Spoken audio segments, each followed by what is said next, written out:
இன்னைக்கு தளபதி கரூருக்கு போயிருக்காரு. ஆமாங்க. கரூரில் போயிட்டு பார்த்தீங்கன்னாக்கா நிறைய விஷயங்கள் பார்த்தீங்கன்னா அங்கே பேசியிருக்காரு. ஆமாம். ஸோ அங்கே வந்து பார்த்தீங்கன்னாக்கா அங்கே இருக்கக்கூடிய மக்களுக்கு நிறைய உதவிகள் செய்யறதுக்கு போயிருக்காரு இல்லையா? அதை பற்றி உங்களுக்கு கருத்து என்ன? அண்ணன் எப்பவுமே வந்து நல்லது பண்ணி தான் அண்ணனுக்கு பழக்கம். அதுதான் சி ஜோசப் விஜய் அவருக்கு அந்த பழக்கமே நல்ல பழக்கம். நல்ல விஷயங்கள் நிறைய அண்ணனுக்கு பண்ணி தான் பழக்கம். அது நல்ல விஷயம் பண்ண போயிருக்காரு இன்னைக்கு தளபதி. காலைல 10 மணிக்கு போனார். நான் கூட பார்த்தேன் ஏர்போர்ட்டாண்ட. பக்கத்தில் நம்ம பட்ரோடு சந்தமஸ் மவுண்ட் தான் வீடு நம்மளுக்கு. ஏர்போர்ட்டாண்ட பார்த்தேன் போனார் அண்ணன். அப்போ சொல்ல பார்த்தேன் அண்ணன் ஒரு நல்ல விஷயம். அப்புறம் டிவிலையும் பார்த்தேன் அண்ணன் அங்கே போயிட்டு எல்லா மக்களுக்கும் அங்கே எல்லாம் போயிட்டு 10 கிலோமீட்டர் வரலாம் போயிட்டு எல்லாருக்கும் ஆறுதல் சொல்லிட்டு இது பண்ணிட்டு வந்தார்.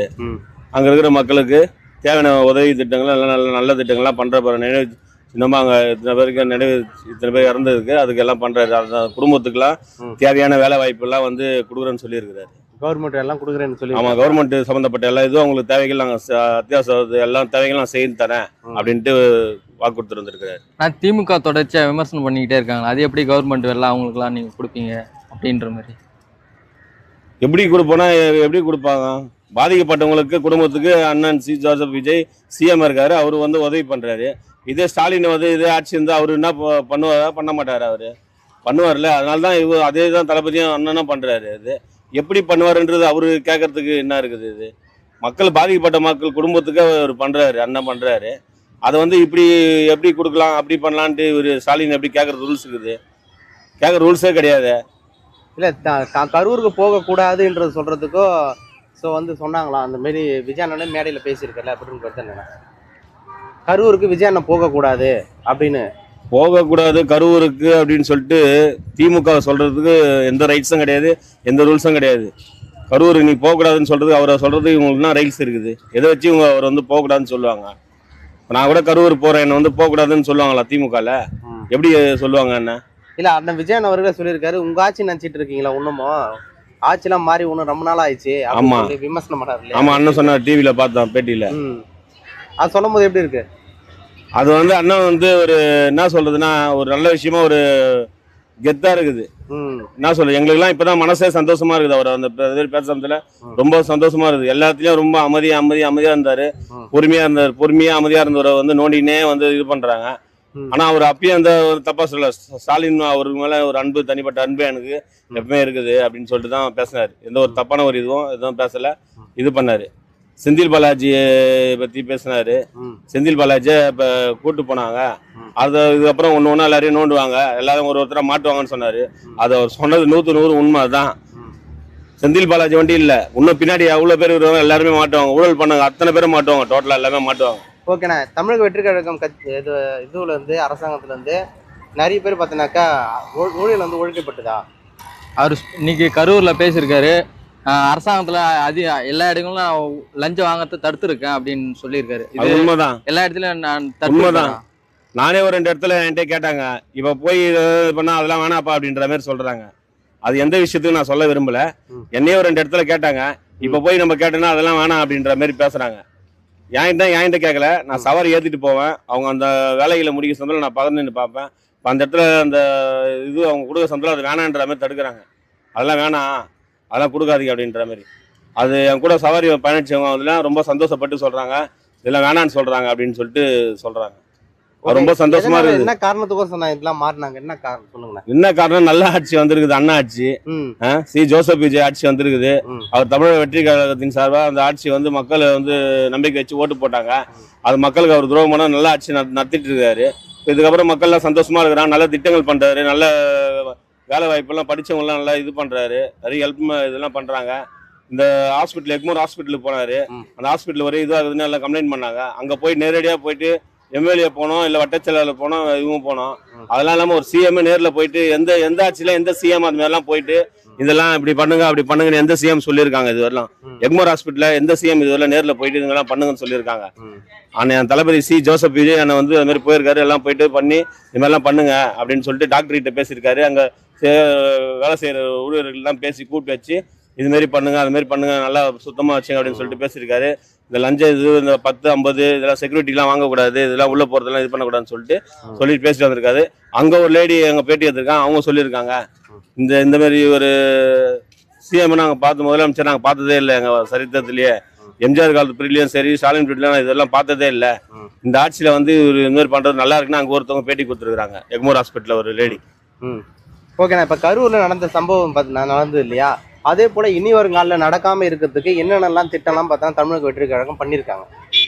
அது வந்து அண்ணன் பார்த்துப்பாரு. ஏற்கனவே நடந்ததெல்லாம் தப்பு. அது வந்து இவங்க ஆட்சி இருந்ததுனால எங்களுக்கு வந்து அது கரெக்டான வந்து அந்த மீட்டிங் போடுறதுக்கான இடம் வசதிகள் தராதனால, சரியான ஒரு பாதுகாப்பு இல்லாதனால, தண்ணி வசதி, பாத்ரூம் வசதினால, எந்த ஒரு கிரவுண்டு மாரி இல்லாததுனால அந்த வாய்ப்புகள் நடந்தது. கரூர் பிரச்சனை நடந்தது. அது நடந்ததுக்கோசம் இது மாதிரி விபத்துக்கு ஆளாச்சு. இதே வந்து இவங்க எல்லாமே அந்த இடம் எல்லாம் நல்ல இடம், ஃப்ரீயான இடமா கரெக்டான ஒரு பாதுகாப்பு கொடுத்துருந்தா அந்த விபத்து கூட அந்த நேரத்தில் கரூர்ல ஆயிருக்காது. ஆனா இதுக்கப்புறம் வந்து அந்த ஆட்சியில தளபதி வந்து ஜோசப் விஜய் நடக்கிற ஆட்சியில, தமிழக வெற்றி கழக ஆட்சியில இந்த மாதிரி அந்த இதுக்கப்புறம் எதுவுமே நடக்காது. கரூருக்கு எல்லாருமே நல்லா பாதுகாப்பு கொடுப்பாரு. அங்க இருக்கிற பெண்களுக்கும் சரி, அங்க இருக்கிற முதியோர்களும் சரி, அங்க இருக்கிற இளைஞர்களும் சரி, எல்லாமே நல்ல ஒரு பாதுகாப்பு கொடுத்து அந்த ஊரையும் நல்லா தான் வச்சிருப்பாரு. அந்த ஊருன்னு வண்டி இல்ல, எல்லா ஊரையும், விபத்து அந்த ஊர் வண்டி இல்ல, எல்லா ஊரையும் இதுக்கப்புறம் நல்லா தான் வச்சிருப்பாரு. இதுக்கப்புறம் அவர் ஆட்சி நல்ல ஆட்சியா தான் நடக்குது, நல்லபடியா சிறப்பாக தான் போகும். ஓகேண்ணா, இப்போ கரூரில் நடந்தது இல்லையா, அதில் இறந்து போன குடும்பத்துக்கு போதுமான உதவிகள் போய் சேர்ந்துதா? கரெக்டான உதவிகள் கரெக்டான முறையில் போய் சேர்ந்தது. அது போதுமானதா இருக்கா உங்களுக்கு? அதுவே அவங்க போதுன்ற மாதிரி தான் சொல்றாங்க. வேலைகள் கவர்மெண்ட் வேலை கொடுத்து சாவர வரலாம், கவர்மெண்ட் வேலைக்கு அந்த குடும்பத்தில் இருக்கிறவங்க கொடுத்துருக்காங்க. அது ஆளே இல்லை அப்படின்றது, அவங்களுக்கு யாரும் பையன் இல்லை, வீட்டுக்காரர் இல்லைன்றவங்களுக்கு அது தேவையான திட்டங்கள் அதுவும் பண்ணியிருக்கிறது. அது சில பேர் பாதி பேருக்கு ஒன்றும் அது வெளியில வரல, அது வரும். அது வேலைகள் செய்யறவங்களுக்கு வேலைகள் கொடுத்துருக்காரு. வேலையெல்லாம் இல்லாம இதுவா இருக்கிறவங்களுக்கு அதுக்கு தேவையான பண வசதிகள் பண்ணி கொடுத்துருக்காரு. இதுக்கப்புறம் ஒரு சிஎம் வந்து என்ன பண்ணணும் இன்னும்.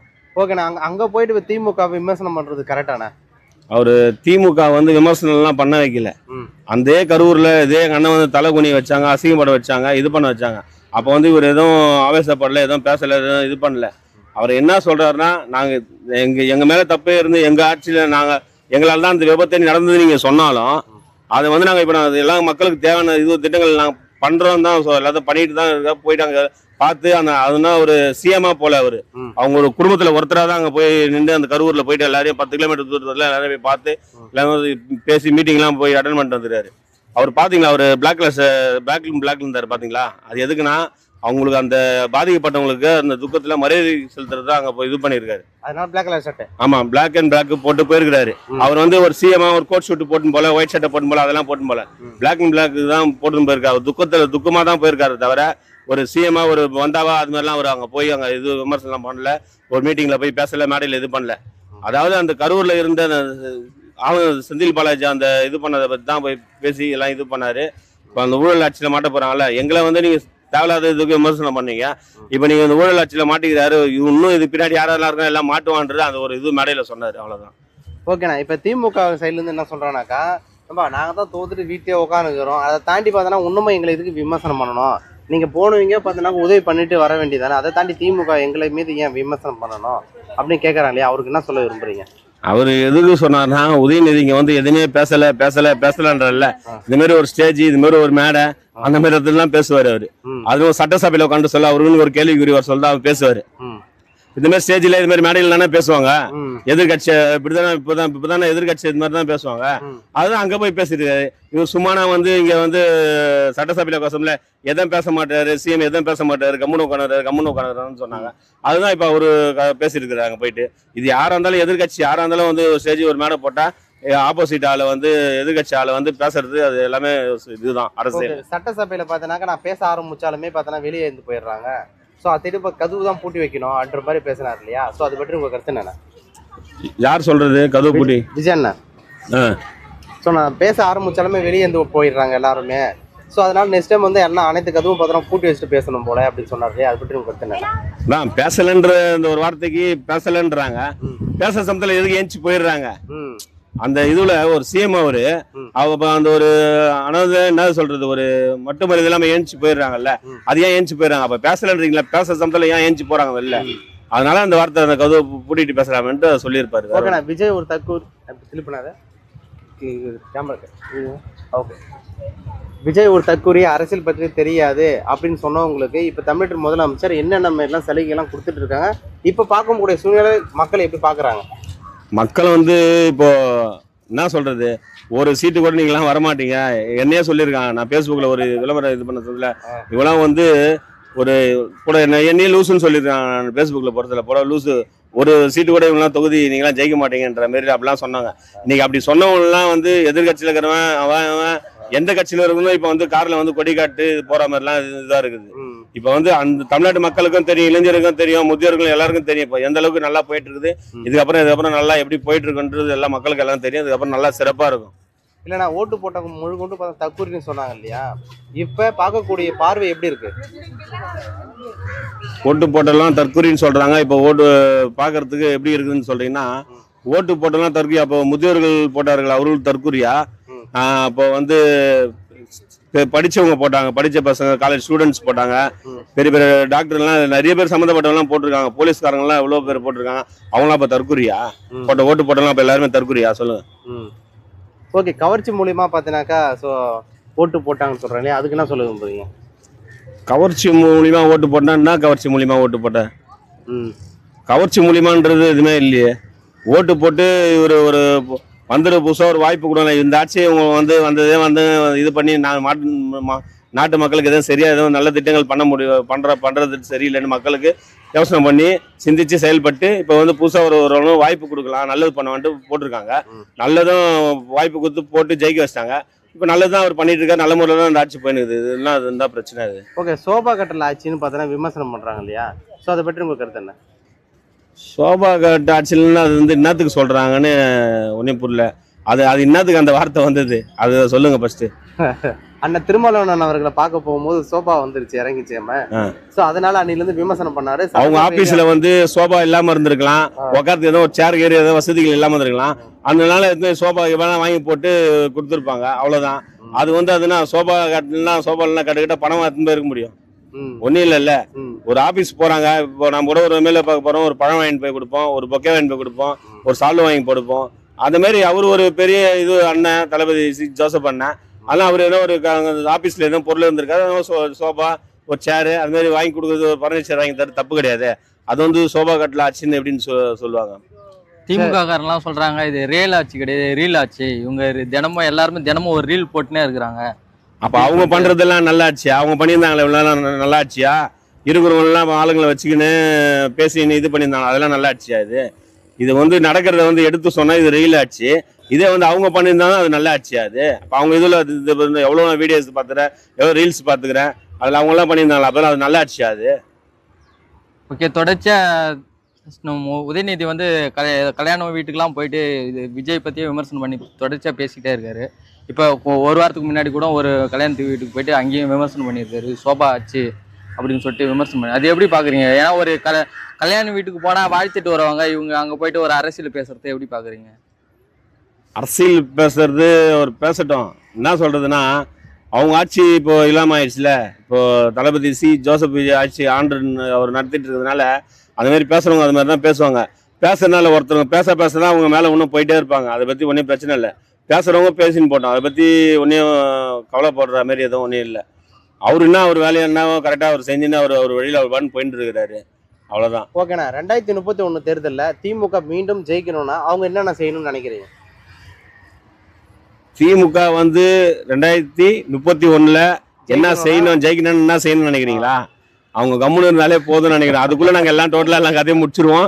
எல்லாமே மக்களுக்கு தேவையானதெல்லாம் நாங்க அதுக்குள்ள பூர்த்தி பண்றோம். மக்கள் வந்து ஏதோ வந்து என்ன சொல்றது, அடுத்த கட்சி இன்னொரு கட்சி எதிர்கட்சிக்கு போடலாமான்ற யோசனையே வராது. எல்லாமே அங்க இந்த தளபதிக்கு தான் போட்டுருவாங்க, அது உறுதி.